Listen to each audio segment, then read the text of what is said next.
Hello, everyone. We are heading, as you know, to Israel, and I'm going with a very simple and clear message on behalf of the President of the United States and on behalf of the American people. And that is that the United States has Israel's back. We have the back of the Israeli people. We have their back today. We'll have it tomorrow. We will have it every day. We stand resolutely against terrorism. We've seen the almost undescribable acts committed by Hamas against Israeli men, women, and children. Every day, we're learning more, and it is simply heartbreaking. Not since ISIS have we seen this kind of depravity, and we will continue to stand very resolutely against it. When I'm in Israel, I'll have the opportunity to meet with Prime Minister Netanyahu, President Herzog, other senior officials. I look forward to seeing our embassy team as well that's been doing terrific work during these difficult days. We're determined to make sure that Israel gets everything it needs to defend itself, to provide for the security of its people. Already, significant military assistance requested by Israel is on the way. That's on top of everything that we've been doing for years, including with the Memorandum of Understanding that was negotiated by President Obama to make sure that Israel has what it needs to defend itself. At the same time, we anticipate there'll be further needs, further requests. We've already been working closely with Congress on this, and we look forward to continuing to do that to make sure that Israel has what it needs. Second, we will be reaffirming the very strong message that President Biden has delivered to any country or any party that might try to take advantage of this situation. And that message is don't. The President has deployed, as you know, the world's largest aircraft carrier group to the region to make very clear our intent to deter anyone contemplating any further aggression against Israel. Finally, we're of course very focused on our own people, our own citizens. We lost 22 Americans. That number could still go up, and it probably will. At the same time, we have a number of Americans who remain unaccounted. We are working very closely with the government of Israel to determine their whereabouts and, if they have been taken hostage by Hamas, to work to secure their release. So all of these things are on the agenda over the next day or so with Israel, but the main point is this. We stand with Israel.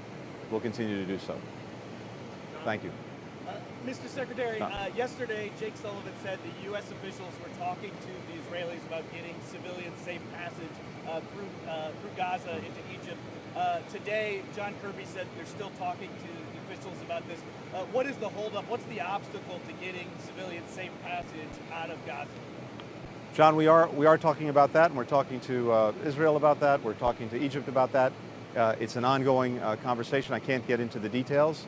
Some of this is, needless to say, and understandably complicated, but we want to make sure to the best of our ability, and I know Israel wants to make sure to the best of its ability that civilians are not harmed.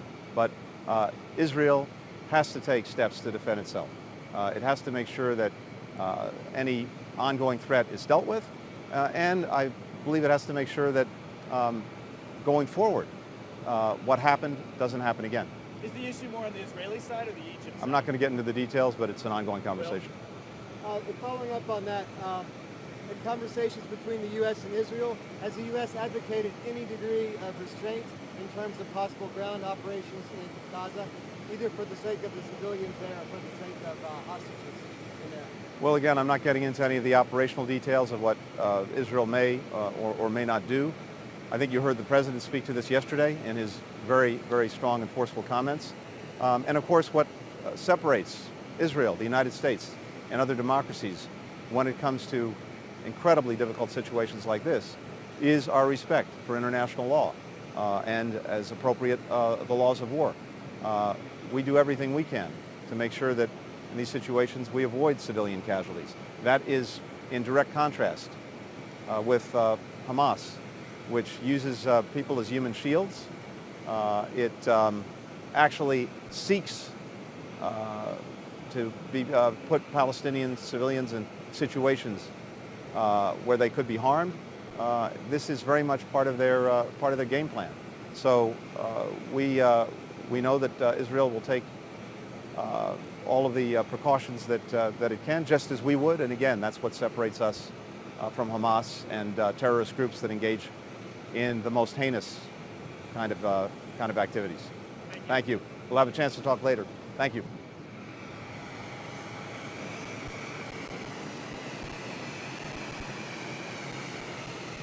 Good to see you. Thanks for being out here. Have a nice flight. Appreciate it. See you on the other end.